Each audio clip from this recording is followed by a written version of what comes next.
जय हिंद। देखिए, हम आपको पिछले क्लास में सरफेस टेंशन के बारे में कंप्लीट बता दिए थे। इस क्लास में हम कोहेसिव फोर्स और एडहेसिव फोर्स के एप्लीकेशन के बारे में समझेंगे और ये देखते हैं लोग कि पारा हाथ में चिपकता क्यों नहीं है। मार्कर जो होता है परमानेंट मार्कर कुछ और टेम्प्रोरी मार्कर होते हैं, सब कांच पे लिखना मुश्किल क्यों होता है, ये सब के बारे में इसमें हम लोग कंप्लीट समझते हैं।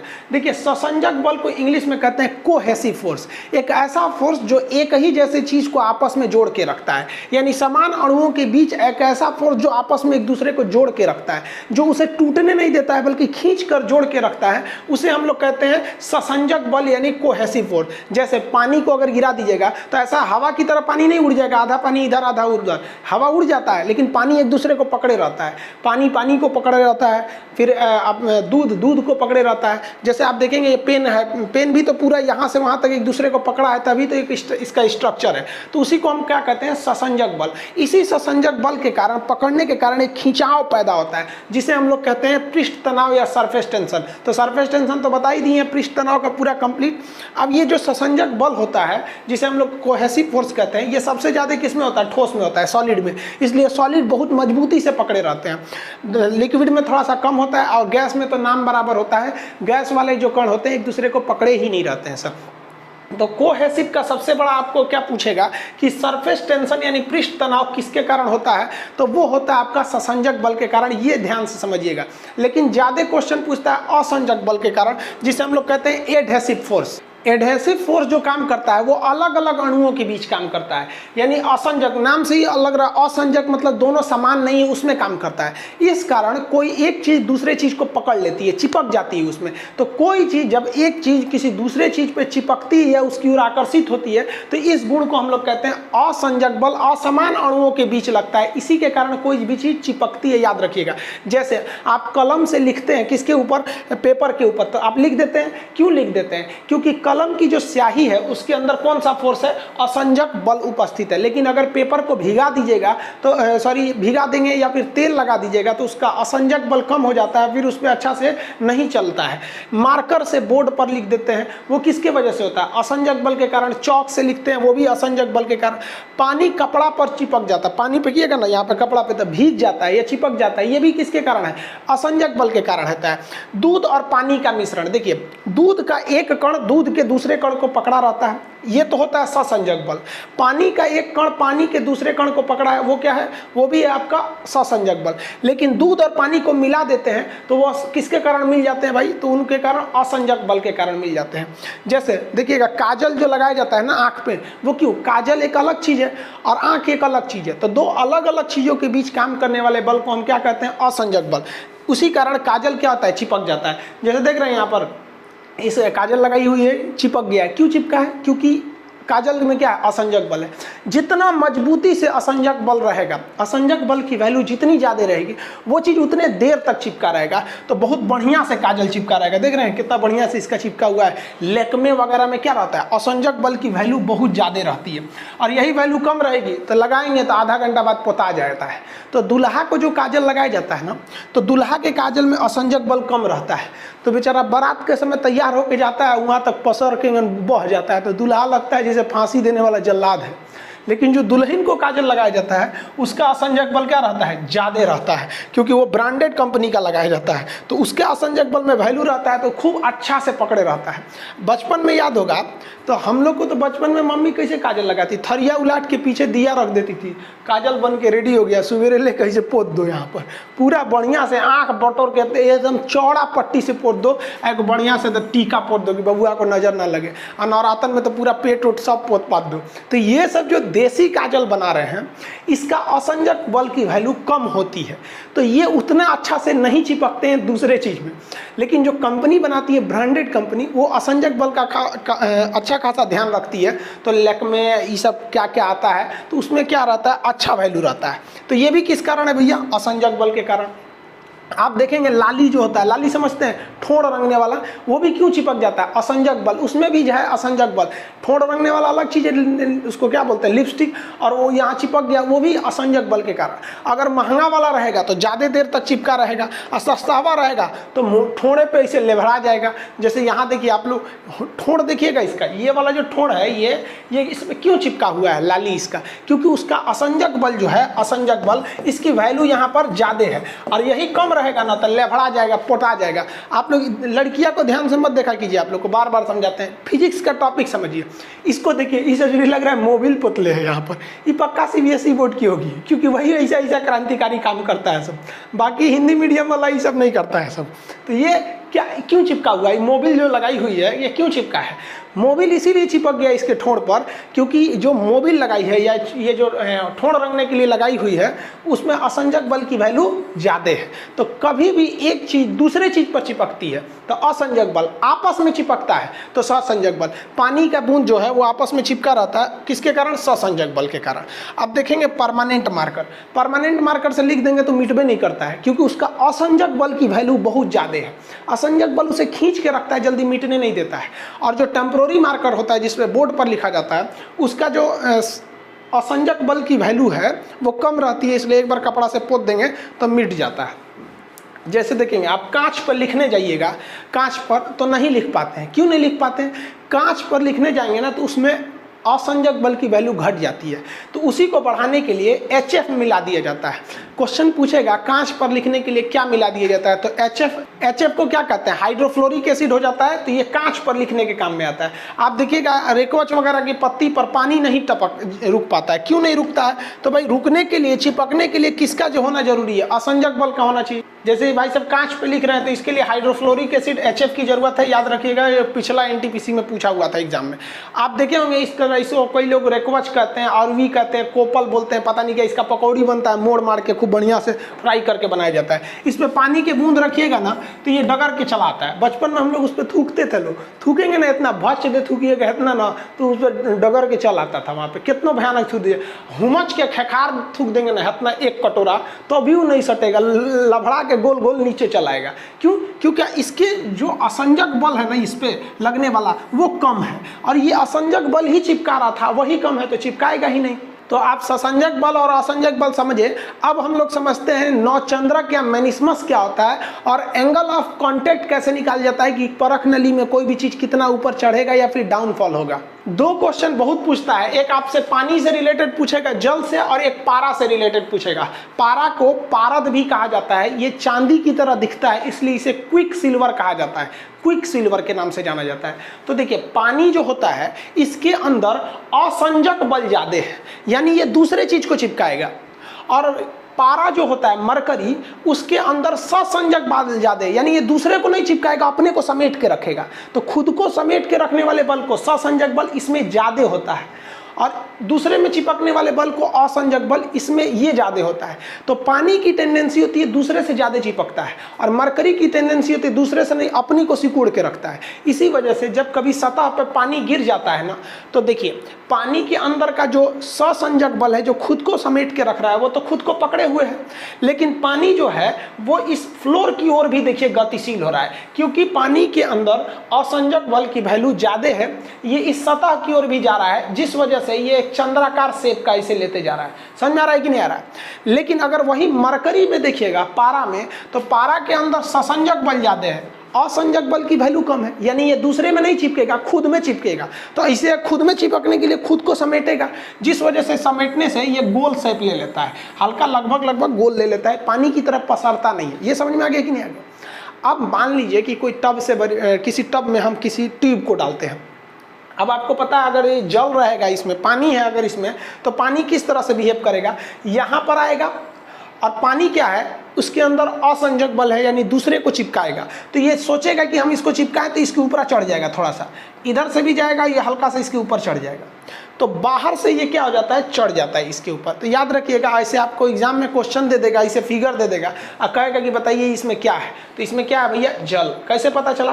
क्योंकि जल में असंजक बल है, ये इस पर सटने के लिए ऊपर चढ़ गया है।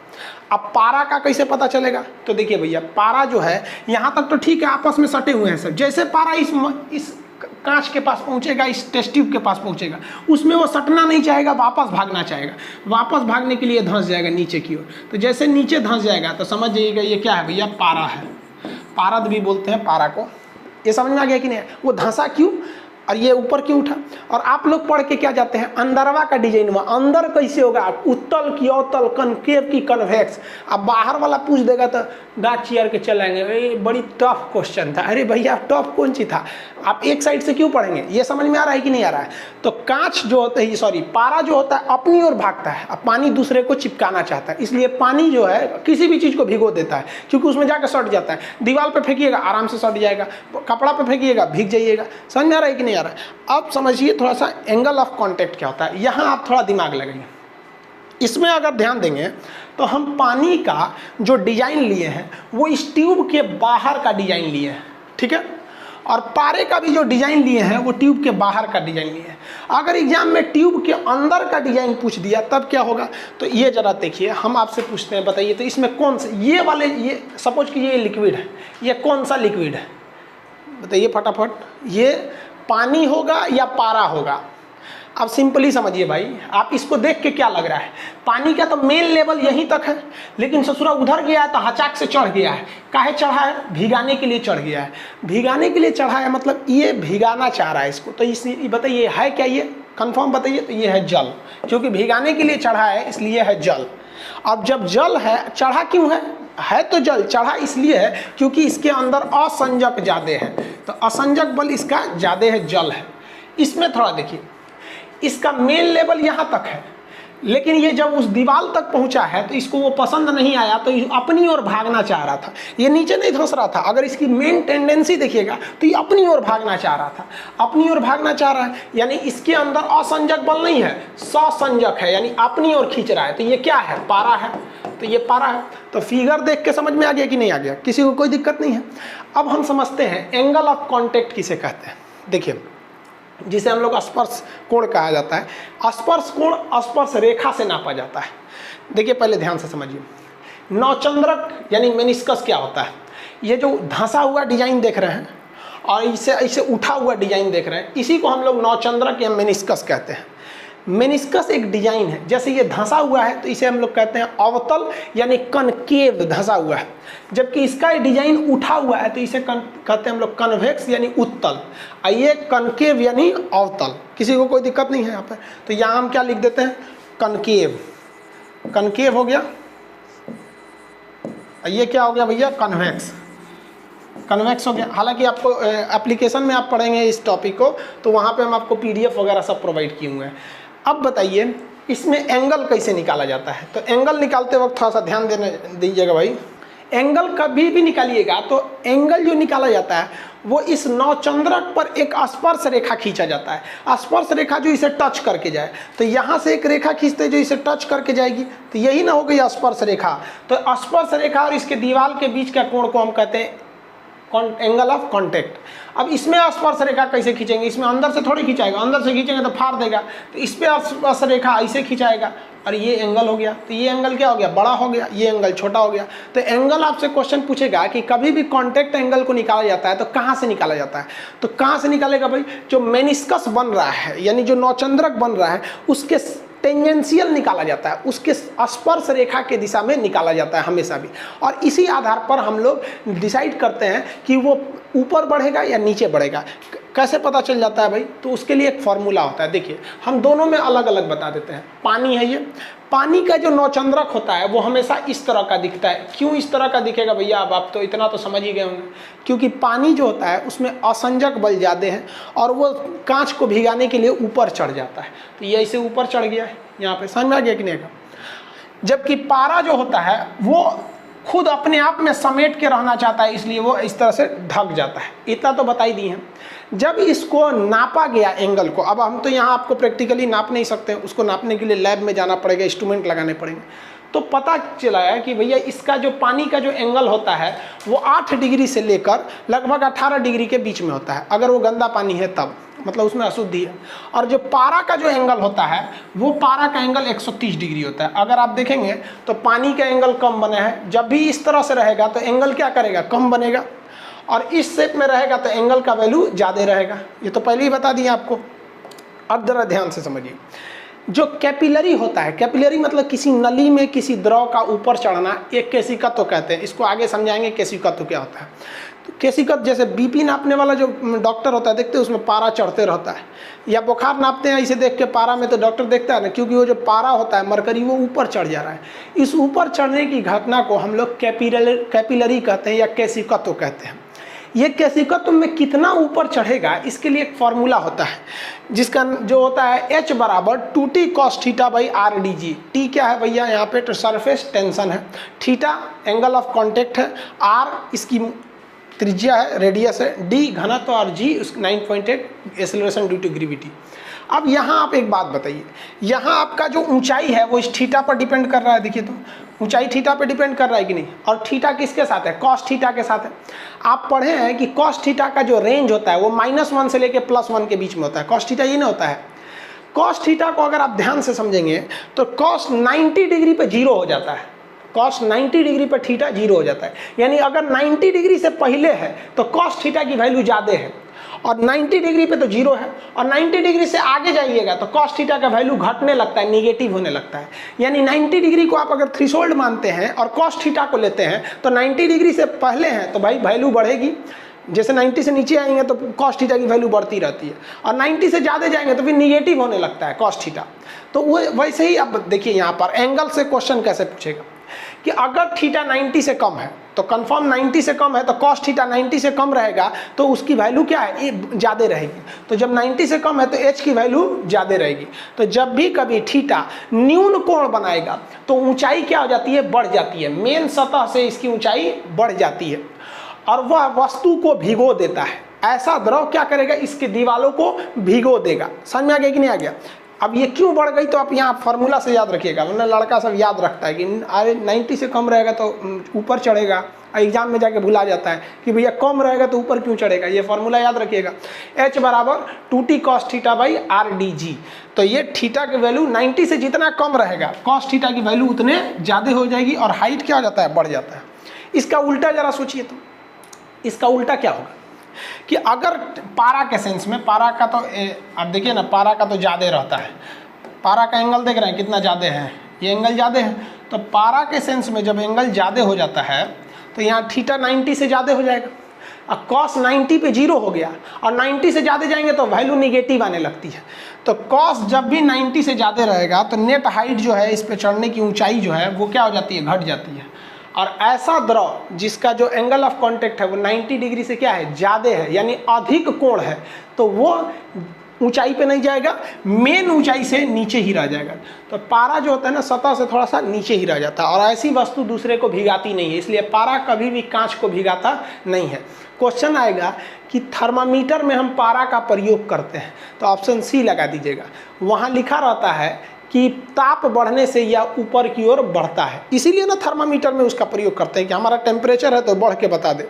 जबकि ऑप्शन ए लड़का मार देता है, उस पर लिखा रहता है कि पारा कांच की दीवारों को भिगाता नहीं है या सटता नहीं है। तो भैया सट रहा है या नहीं सट रहा है, इससे हमको बुखार से क्या मतलब है। हमारा बुखार नापने के लिए प्रयोग होता है थर्मामीटर, अब उसे जुड़ा सटे चाहे मत सटे, हमारा बुखार नाप दिया तो ठीक, नहीं नापा तो गलत। तो थर्मामीटर में पारा का प्रयोग इसलिए कहते हैं कि तापमान लेने से वह शीघ्रता से ऊपर बढ़ने लगता है, बहुत आसानी से बढ़ने लगता है। हालांकि पानी भी गर्म करेंगे तो बढ़ता है, लेकिन उतना जल्दी उतना आराम से बढ़ता नहीं है। समझ आ गया कि नहीं आ गया। तो पारा की हाइट क्या रह जाएगी, कम रह जाएगी, और पानी की हाइट ज्यादा रह जाएगी। एंगल समझ में आ गया आपको, एंगल 90, अगर यहीं साइन थीटा रहता तो फिर उल्टा हो जाता, लेकिन फॉर्मूला में ही कॉस थीटा आता है। समझ में आ गया नहीं आ गया। H बराबर 2t cos theta by R D G. Theta 90 से कम तो हाइट को बढ़ा देगा, वस्तु को भिगा देगा। थीटा जो है 90 से ज़्यादा तो हाइट को गिरा देगा, वस्तु को नहीं भिगा पाएगा। आप यहाँ देखिए, यहाँ समझिए, ये वाली नली में पारा है, देख रहे हैं, इस टाइप का एंगल बना रहा है, और इस नली में पानी है, सेम वॉल्यूम है दोनों की हाइट वगैरह सब कुछ सेम है नली वगैरह की। लेकिन देखिए ये ज़्यादा ऊपर नहीं जा पाया, ये थोड़ा सा ज़्यादा ऊपर चला गया है। लेकिन अगर आप ध्यान से देखेंगे ना तो नेट वैल्यू देखिए, नेट तो ये यहीं तक था और नेट तो ये भी यहीं तक था, ये तो साइड में ना जाके धंस गया और ये साइड में जाके ना उठ गया। तो ये मेनिस्कस का मेन रीजन हो जाता है, जो नौचंद्रक कहते हैं। नौचंद्रक समझ में आ गया क्या आपको। यहाँ भी देखिए, ये क्या चीज़ है, अब आप बताइए, ये पानी हो सकता है या पारा हो सकता है। डिजाइन देख के बता दीजिए। तो भैया यहाँ तो पहली बात ध्यान से देखिए, ये क्या चीज़ है, तो पहले इसमें बताइए इसमें ससंजक बल ज़्यादा है कि असंजक। देखिए ससंजक ज़्यादा है, इसी वजह से ये खुद को पकड़ के रखे है, इसमें नहीं सट रहा है सब, ये जमीन में ज़्यादा अच्छा से नहीं सटा है, तो इसका क्या चीज़ ज़्यादा है, ससंजक ज़्यादा है। ये क्या चीज़ है भैया, तो पारा है। और यही देखिए पानी को देखिए इतना दूर तक फैल गया है, यानी जितना जमीन मिलेगा ना, तो इसमें क्या चीज़ ज़्यादा है, असंजक। असंजक मतलब क्या होता है, दूसरे को पकड़ने वाला, जमीन को पकड़ के पसरने लगेगा। पारा को देखेंगे तो एक जगह घुचरिया के रहेगा इसे, और वही पानी देखेंगे ना तो चारों ओर इधर उधर क्या होने लगता है, फैलने लगता है। तो ये ससंजक और असंजक में आप अंतर समझ में आ गया आपको। एंगल ऑफ जो कांटेक्ट होता है वो हमेशा स्पर्श रेखा पे निकाला जाता है, ये हमेशा याद रखिएगा कि भैया ये कहाँ निकाला जाएगा, स्पर्श रेखा पर निकाला जाएगा। क्वेश्चन आपसे ये ज़्यादा पूछता है आपका कि अगर 90 डिग्री से कम है तो ऊंचाई ज़्यादा या कम, समझ में आ रहा है कि नहीं, यहाँ से ध्यान से समझिएगा। थीटा की वैल्यू 90 से कम तो वो उसकी वैल्यू ज़्यादा होती है, जिस वजह से हाइट को बढ़ा देता है। नौचंद्रक समझ में आ गया कि नहीं आ गया, बताइए। पारा का नौचंद्रक कैसे होता है, उत्तल, मतलब उठा हुआ। उत्तल को हम लोग क्या कहते हैं भाई, कन्वेक्स, तो ये हो गया कन्वेक्स। और जल का नौचंद्रक कैसा होता है, अवतल, धसा हुआ होता है, अवतल। इसको क्या कहते हैं, कनकेव, कनकेव, ये कनकेव हो गया। किसी को कोई दिक्कत नहीं है यहाँ तक में। आगे आपको एप्लीकेशन पे इसका इसे PDF वगैरह अवेलेबल है। कल से एप्लीकेशन पे NTPC रेलवे के लिए स्पेशल क्लास स्टार्ट हो जाएंगे। आप सब लोगों ने इनरोलमेंट कर लिया है, अब कल आज भर टाइम है, आप कर लीजिए, वरना कल से फीस को क्या किया जाएगा, इंक्रीज कर दिया जाएगा। हम आपको बताए भी थे, आपको कल इसका क्लास, आपका रेलवे NTPC का क्लास स्टार्ट हो जाएंगे। आई होप आप इसको समझ गए होंगे। मिलेंगे नेक्स्ट क्लास में। जय हिंद।